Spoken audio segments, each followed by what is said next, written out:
Hello, hello, hello, and welcome.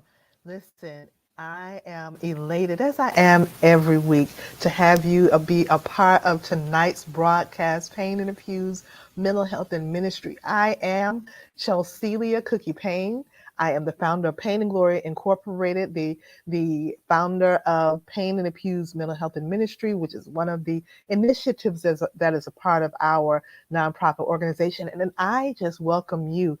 As you probably already know, the month of May is Mental Health Awareness Month. And so, with that, we started off last week. Oh my goodness, we started off with Reverend Margaret L. Conley, right? She was our first guest of the month, um, to start us off in Mental Health Awareness Month. And if you missed it, I promise you, you want to go back because she talked on the subject of context matters. And we talked about mental health, the Bible, and the church. And it just was, oh my goodness, very informative, very good, very, very, very good. Tonight, I'm going to be sharing with you, we're going to be talking about the military and mental health, and I'm going to be sharing something with you, actually, courtesy of NAMI.org, the National Alliance on Mental Illness. And as I said, we're going to be talking about mental health and the military. Oftentimes, uh, we tell our military personnel, thank you for your service, and we mean that. I hope that you mean it as, we mean that, right? But there's a lot that goes into their service. And a lot of things that we seriously don't know. And of course, we won't, the military. So there's a lot, of course, we won't know. But I think that once you hear from the speaker who will be coming on in just a moment, I think that she will give you kind of kind of a good look at getting an idea of what she has to share, what our military personnel may experience, and just kind of helping to erase some of that stigma that's associated with the military mental health, especially even just taking mental health out of the military out of the picture, taking that stigma off of mental health, um, and realizing that we're all human and that there's a lot that our minds have to take on and we experience, and military personnel experience quite a lot. And so I have the honor of sharing this with you guys. Listen, I also want to let you know, if you guys, especially ladies, if you missed our 12th annual Restoring the Bond Mother Daughter Love event we had this past weekend, oh my goodness. Oh my goodness, it was really great. The replay will be coming down today. So if you didn't catch the replay already, be sure to catch it before midnight tonight because it will not be here on Facebook anymore. It'll still be available, but it won't be here on Facebook anymore. But it was amazing. But listen, I don't want to take any more time. I want to share with you this dynamic message. Share it with you, courtesy of NAMI. So let's get started.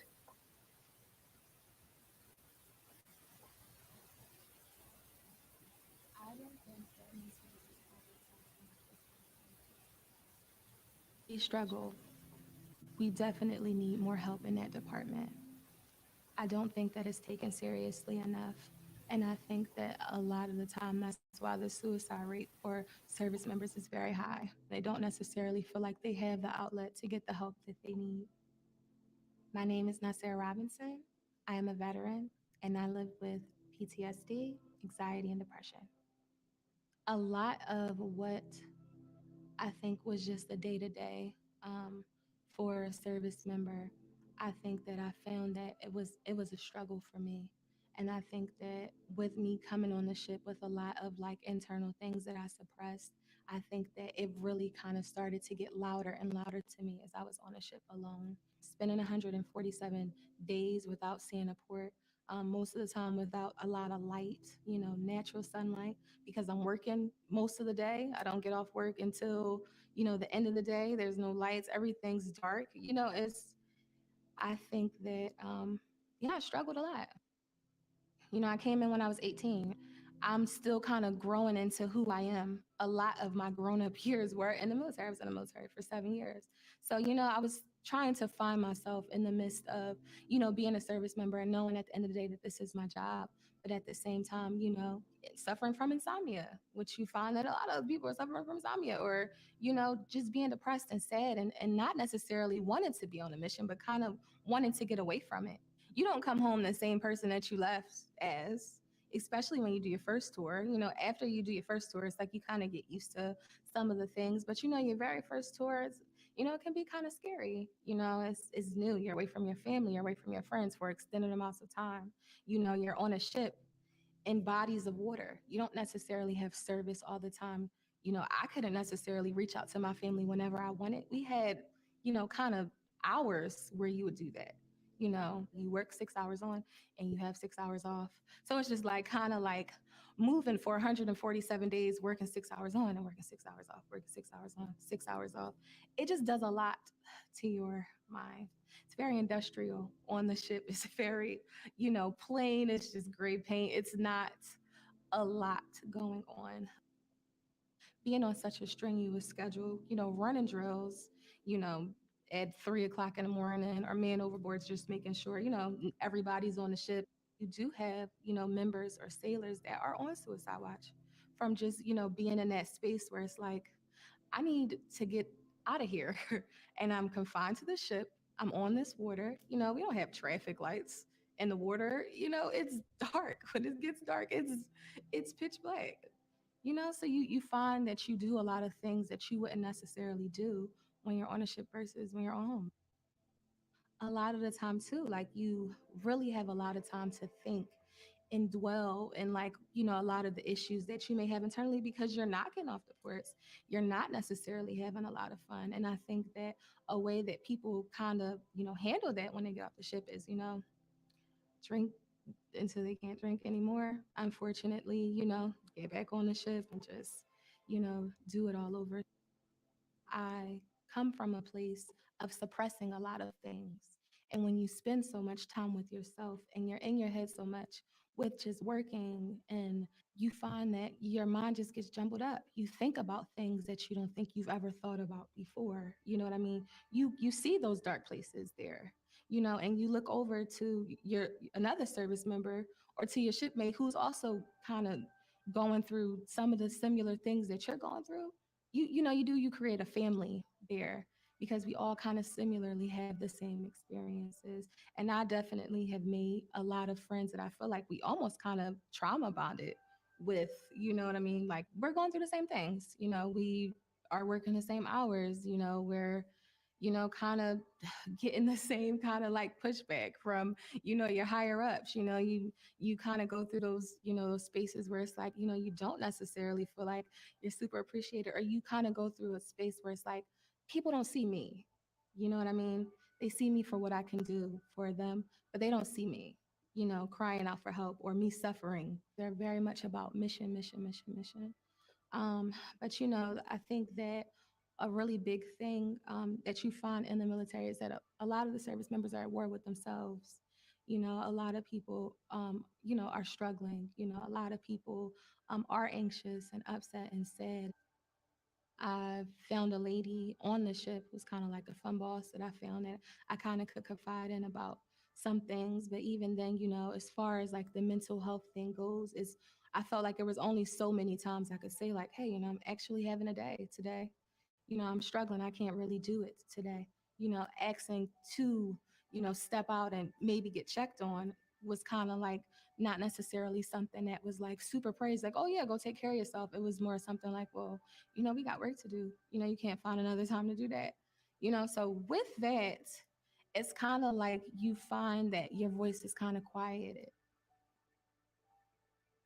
Closer towards the end of my contract is when I really started to, notice and realize like, hey, I actually have some issues. Like, I'm actually really struggling. I don't necessarily feel like I'm in a space to reenlist.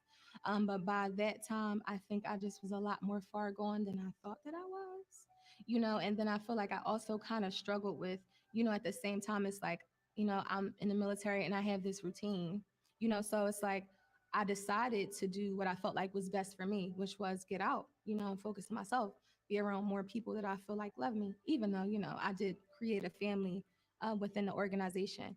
But at the same time, it was like, I need to be around more people that love me. But I felt like when I got out of the military, I felt like nobody understood me.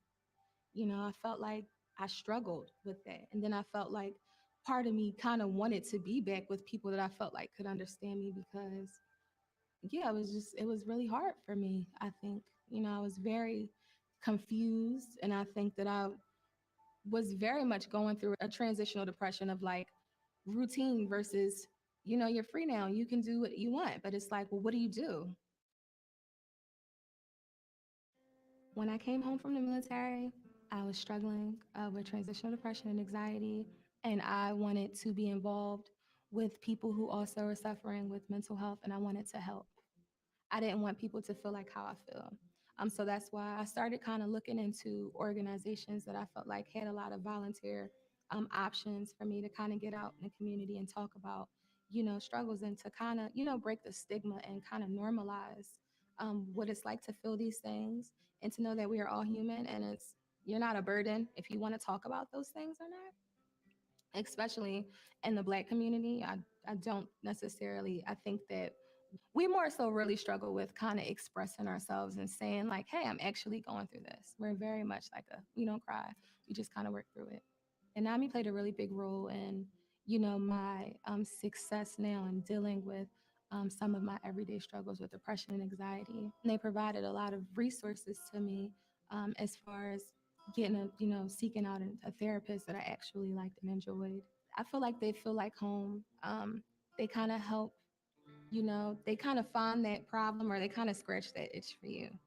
And that's the best way that I could put it.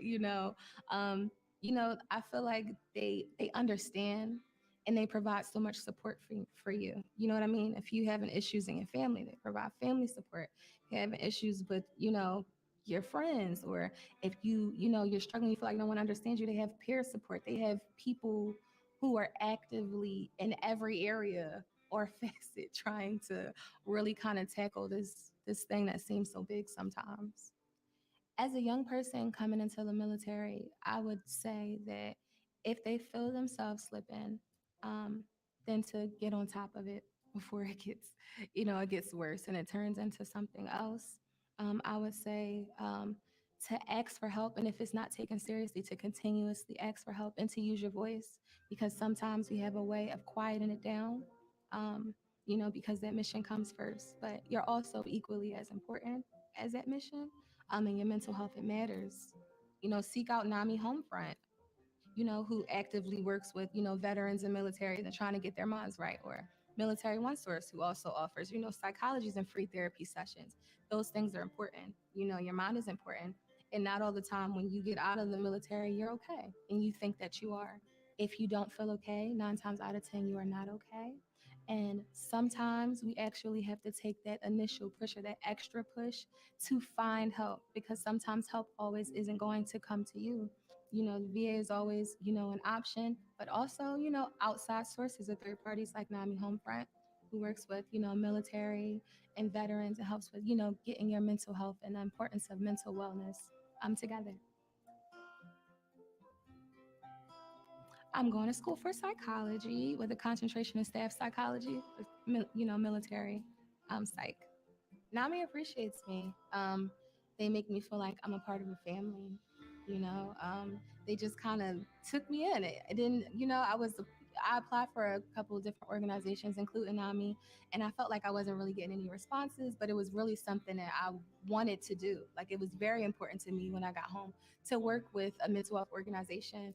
And NAMI called me right away and was like, let's get you in here. Let's get you volunteering. Let's get you out here speaking, to the community, about your experiences. Let's save the world. And that's really how I felt. I genuinely feel like when I'm doing table events and volunteering with NAMI, I feel like I'm saving the world. I do.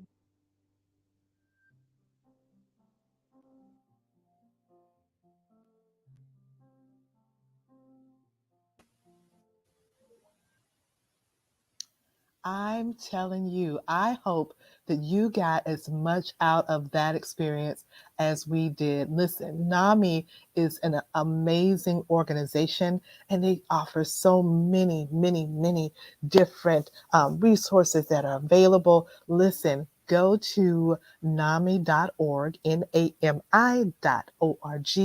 Listen, you will find that listen, there's plenty of resources available to you. So if you or someone you know, it doesn't have to be military, but as she said in the video, if you feel like something's not right, it probably isn't. And so it's great to be able to sit down with someone who is trained. If you need to find a psychiatrist, psychologist, licensed clinical social worker, therapist of any kind, I encourage you to go to psychologytoday.com. That's psychologytoday.com. I encourage you to go there, and you can choose, look through and choose the person or persons or group that works best for you, right? So again, this month is Mental Health Awareness Month, and I just wanted to make sure that our military veterans, as well as active duty military, know that we are here and that we love you and that we support you. And listen, be with us on next week, where we will continue with our month long mental health awareness. And we will have yet another guest, and we will have more information to share. And it's just going to be great because we are here to bridge that gap, right? Between mental health and faith. And we want to make sure that you guys are engaged and have the information. Listen, coming up soon, too.